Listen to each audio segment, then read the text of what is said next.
The Walt Disney Company has had big news in the proxy fight. Not Nelson Peltz, not Ancora Holdings. This time, Jason Tabi from Blackwells has come forward. And also, they've announced when their next shareholders meeting is coming up. We've got a lot to cover here on That Park Place.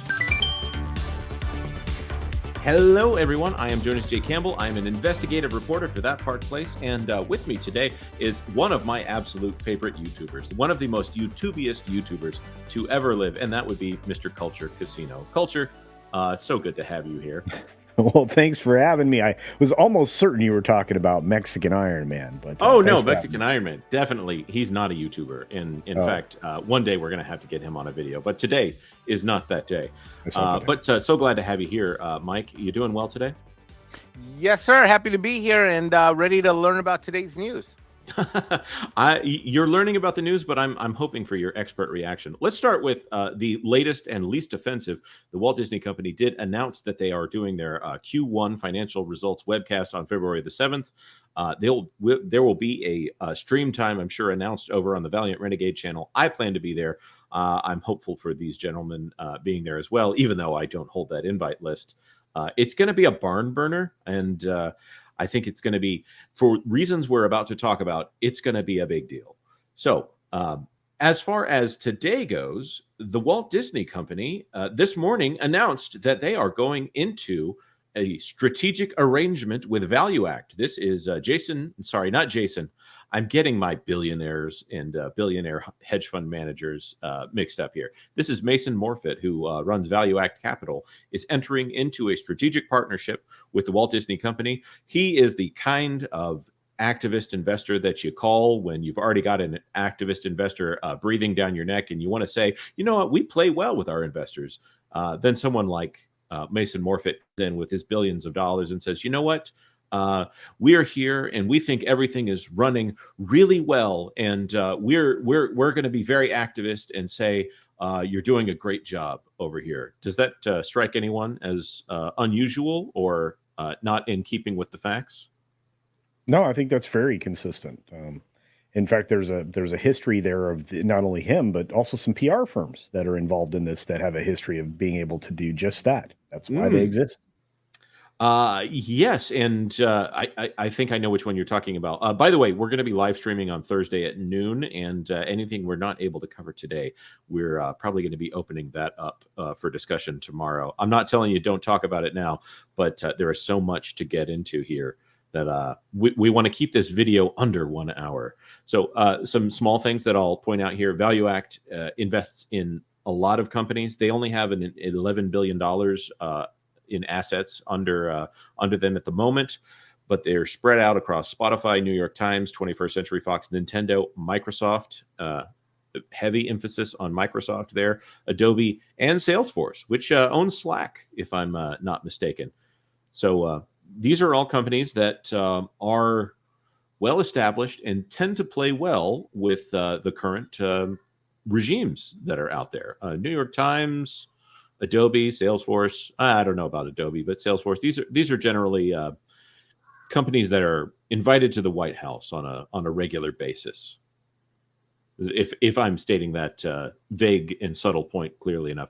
Microsoft, also Mason Morfitt was a board member, personally a board member of Microsoft some time, and when he left Microsoft, he gave up his board seat. And do you know who took that board seat?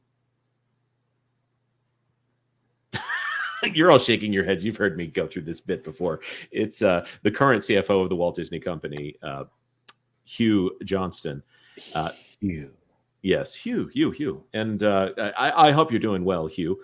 But later in the same day, there was another announcement on the Walt Disney Company investor relations page, a very strange one. And this is the one that, Mike, I'm not sure that we've been able to talk about this one.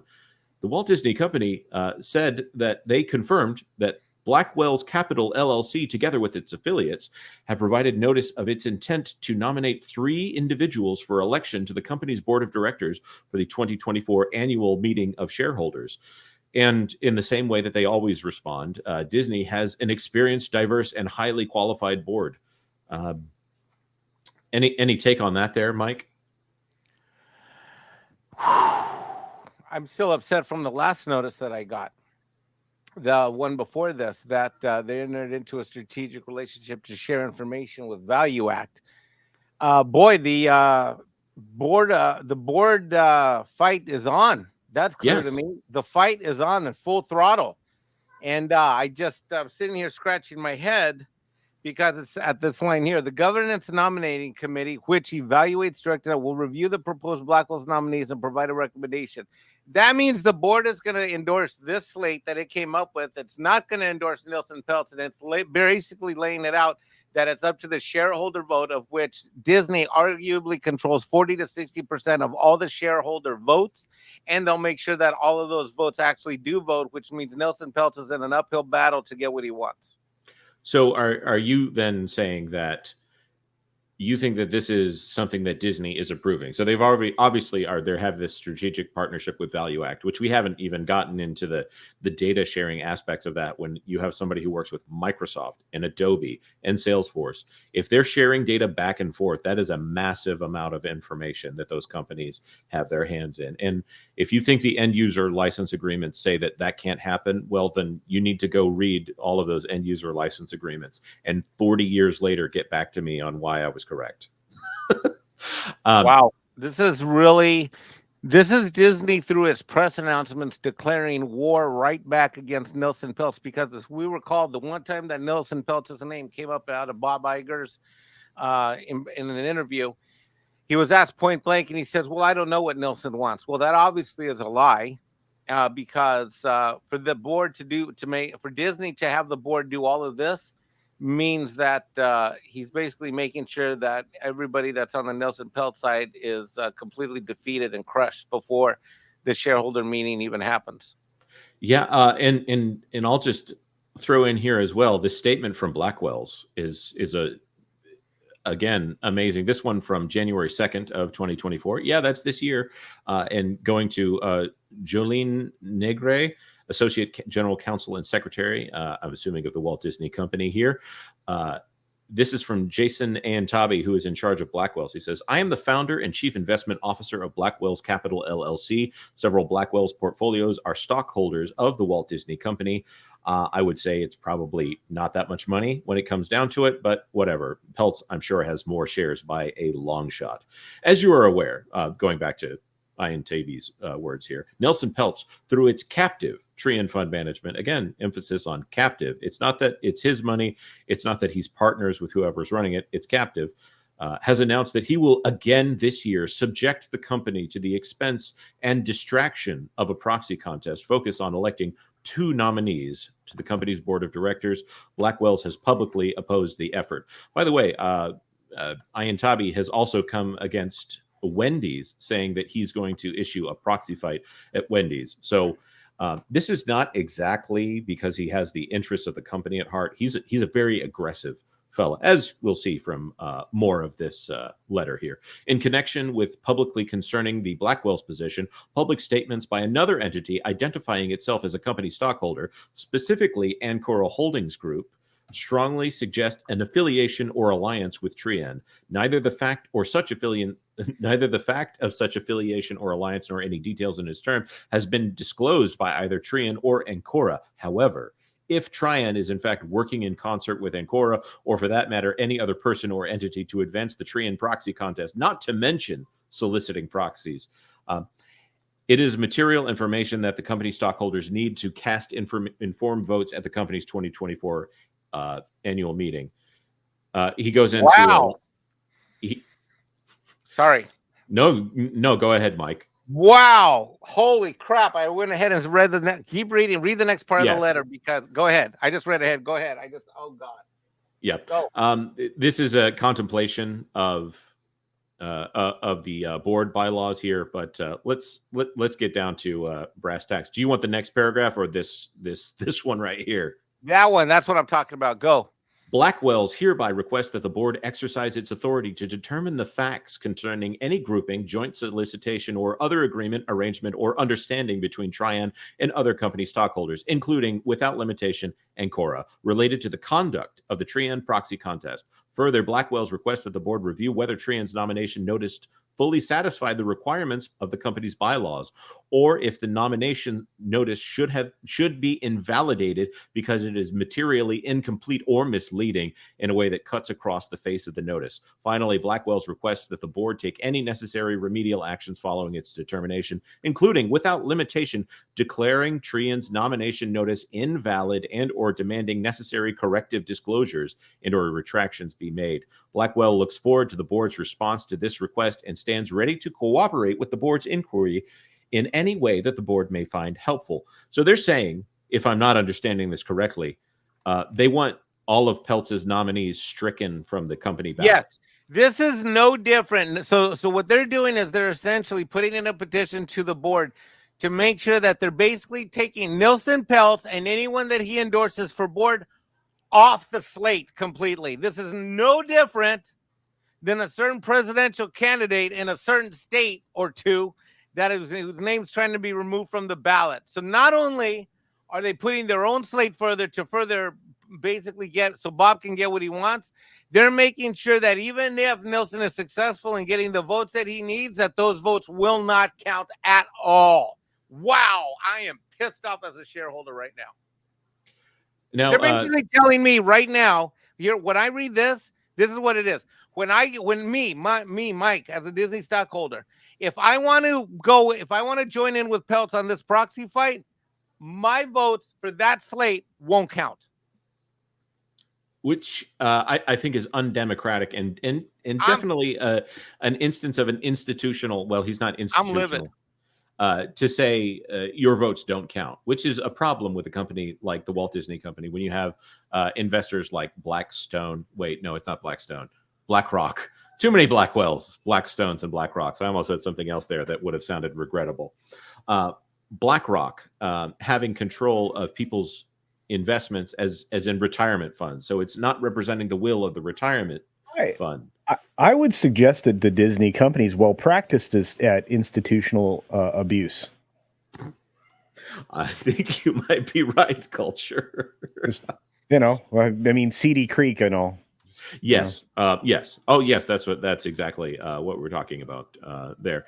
Now, I will add, Tabi, and I'm looking into him more. He has a history of making enemies where he goes. This paper right here, I'm not taking everything that they say at face value. This is the Dallas Express, but it was an interesting summation of an issue where Antabi sued a hotel that was keeping track of him and some of his behavior at the hotel, and it was regrettable. I would say it's very un-Disney-like, or at least the Disney of 10 or 20 years ago, including suing the hotel for having a frat on the same floor as one of his investors or somebody related to him. So he's very litigious, and he seems to be allegedly aggressive in all of that litigation. So this is a guy that when he comes out, he comes out swinging pretty hard. He's put forward 3 nominations for the Disney board. And I'd like to take a look at those really quick. And Culture, I specifically am wanting your comment on these 3 nominees. Let's see if I can find their names here. Their names are Jennifer Schell, Craig Hatkoff, and Leah Sullivan. But he's saying here that Michelle has extensive experience in the entertainment, technology, and retail industries as an executive in Warner Brothers Discovery and NBC Universal, including her expertise at the forefront of evolving content distribution and in optimizing content value through its life cycle. Knowing what that means, that's a lot of fluff right there. Mr. Hatkoff has extensive experience in the real estate industry. I'm going to skip a little bit here. He talks about mergers and acquisitions between real estate. That's great. Having co-founded the Tribeca Film Festival 2 decades ago. Oh, boy. And Ms. Sullivan is a venture capitalist and technology expert, leading several successful funds that invest in SaaS, that's software as a subscription, and infrastructure companies. Founded TaskRabbit and sold it to IKEA at some point. So these are people that have experience in investing in other companies. Yeah, which Disney is not really in a position to do anymore. So it doesn't sound like this is a great group to throw up there. Disney should already have well in hand their content distribution, I would say they were doing it very well up until this year when Universal overtook them, at least theatrically.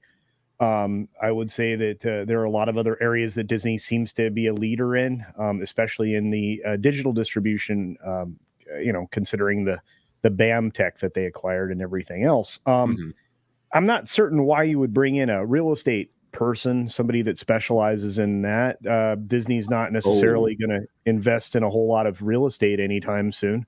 Yeah, I have a theory on that culture, but please go ahead. No. And then finally, in looking at the other offering person that was offered up here, I'm also not exactly thrilled with that in that level of experience.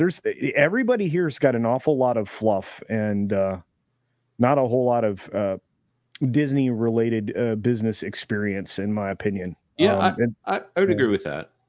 So just a quick note on Hetkoff here, has been on the boards of nonprofits, including Sesame Workshop, Rock and Roll Hall of Fame, Wildlife Direct, Borough of Manhattan, Community College Foundation, it's a long list. It seems like he might be a professional board sitter at this point. Yeah, there's a lot of these types of guys. Yeah. And no offense to if they're providing value, they're providing value. I might question whether or not they're providing value. Leah Sullivan, another one here. And Leah Sullivan was the founder of TaskRabbit. She's an investor, an entrepreneur, and a director. Nothing there that I hate to say that, again, seems like a professional board sitter at this point. So the one that I found kind of interesting is Jessica Schell, that she is from the Harvard Business School, which I'm hoping that she wrote most of this description of her career herself. That would be lovely. Something that seems to be unusual for modern Harvard graduates nowadays. Yeah, I'm not going to take everyone through this entire thing here. Right here at the bottom of the screen is a lot of industry buzzwords, and if you got an active LinkedIn and you're trying to get people to direct to consumer retail channels and motivational leader on connected devices, IoT, Internet of Things ecosystems, NFTs, and VR. Core competencies include, it's one of those things where you can say a lot and not really say much at all. She has a history at Warner Brothers, and in fact has worked until May of this last year, worked as an EVP for Warner Brothers. I don't know what she's up to these days because this is the most up-to-date her LinkedIn is. But she's talking about operating and strategic responsibility for digital and physical sales, marketing, creative, distribution, finance, and admin functions, virtual reality, and IoT device businesses. I don't know that Warner Brothers has a very diverse Internet of Things device business, but physical sales are also, well, they're gearing up, but they've been deprioritized by Jason Kilar, and maybe they're gearing up again. So led Warner Brothers home entertainment organization through a dramatic shift of profit from majority physical to primarily digital profit. Can anyone translate that into real world? It basically means not real money. Yeah. Warner Brothers Home Entertainment was decimated. It was taken from a profitable segment of the business and turned into a unprofitable segment of their streaming organization, which yet to make a profit, close to making a profit.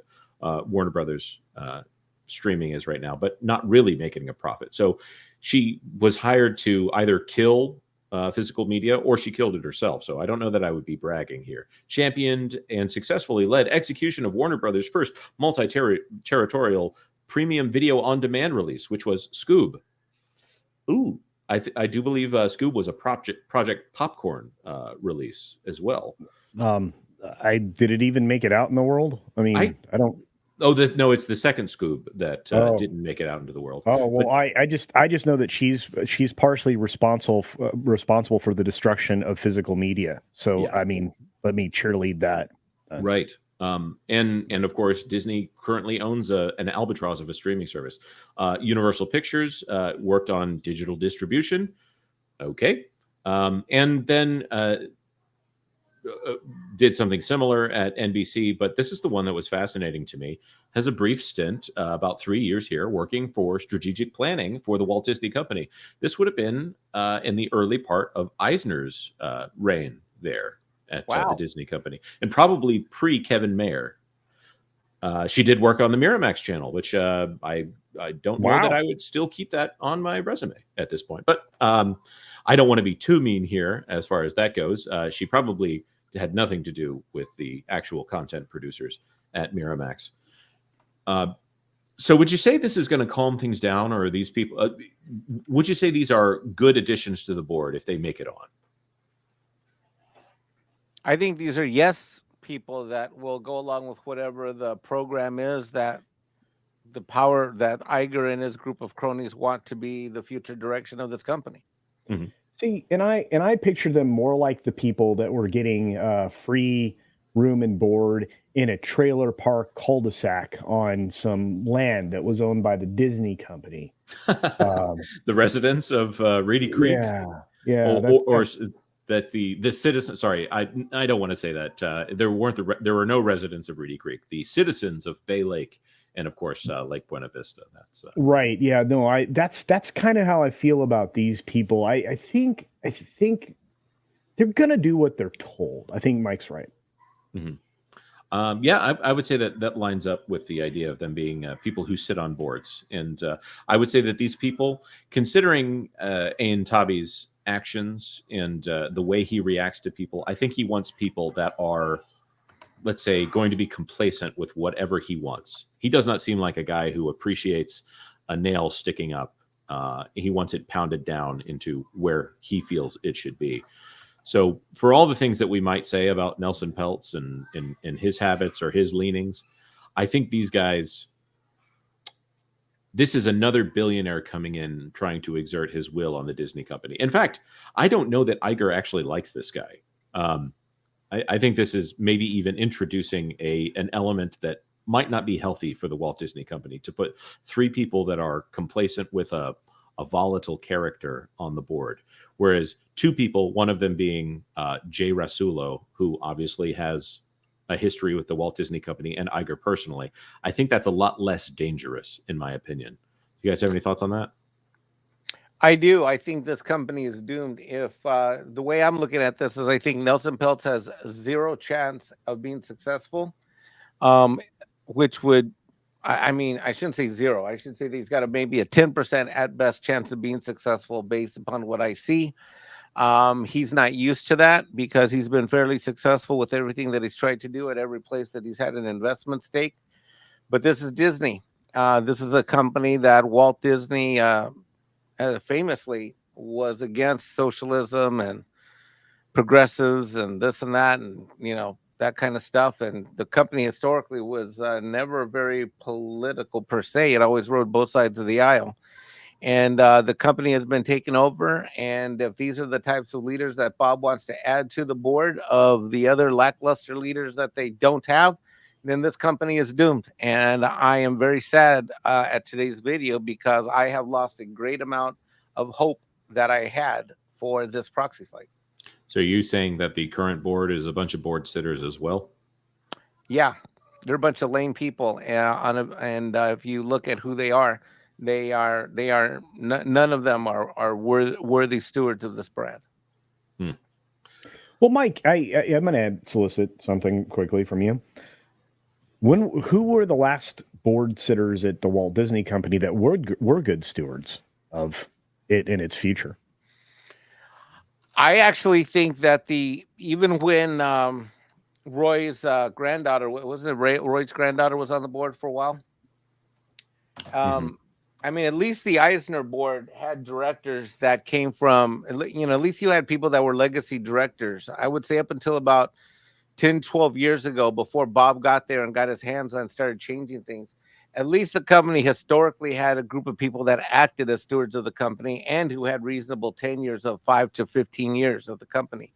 This last group of people they've been there a few years. They don't know what they're doing, and none of them come from industrial sectors that are adding value to what Disney needs in order to move forward in this economy. Right, because they don't have any experience in the entertainment, any of the versions of entertainment that Disney offers. Yeah, the last person that was on this board would have been who that actually knew something about entertainment industry. Who? Let me think. Well, there's one name that I think we're forgetting that would have definitely let his opinion be known on that board, and that's Steve Jobs. he would have also been there to protect John Lasseter from any negative he would have shielded implications here. Lasseter. Anyways, it's been a long time and it's not getting better.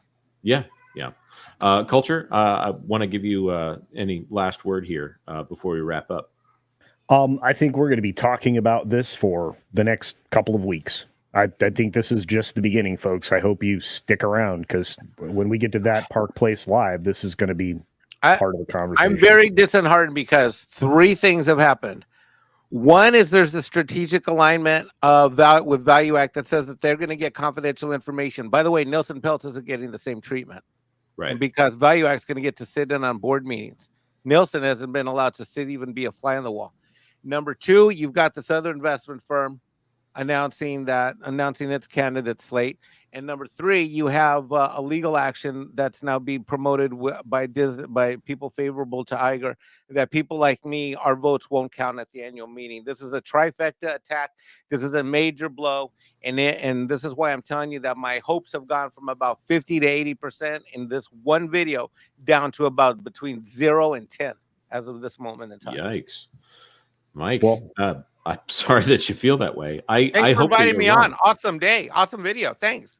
Aren't you supposed to be on TPP Live tomorrow? Hey, we can talk about how they're going to destroy Star Wars too. All right. Well, that being said, go ahead, Culture. I feel bad for Mike and anybody else who's a fan of Disney, and anybody who's a stockholder of Disney, and anybody that's ever decided Disney was okay. I mean, this is not I'm with Mike. It's not a great day. We're not the bluebirds of happiness, but I do think that Mike just needs to reach out to his personal friend Elon Musk and get him to buy the substantial portion of shares. I wish I did know Elon. I would call him right now and I say, bro, I need your help now. And this is why it's important. I would do that. Actually, if I had his phone number, I would do that. Yeah. We might know some people who are able to DM him. So maybe we can lean on a couple of them here and say, hey, Elon, just drop a couple billion just for a little bit. Raise that stock price, get rid of it. No financial advice here, even to Elon Musk on this channel, of course. Thank you so much, Culture. Everybody go check out Culture Casino's channel. He is a wealth of knowledge. And even though he compliments me on my reporting every now and then, I think to myself, why in the world is this guy telling me that I'd do a good job on research? And then, of course, Mexican Iron Man is a part of Midnight's Edge. Even though he's not a YouTuber, he's still over there very often. Please do me the kindness of going to check out their materials. You will not be disappointed. And of course, continue subscribing. Consider subscribing to That Park Place for all the news. That should be fun. Thanks for watching That Park Place News. For more information, consider checking out www.thatparkplace.com. And don't forget to subscribe, share, like, and send this out on your favorite social media accounts.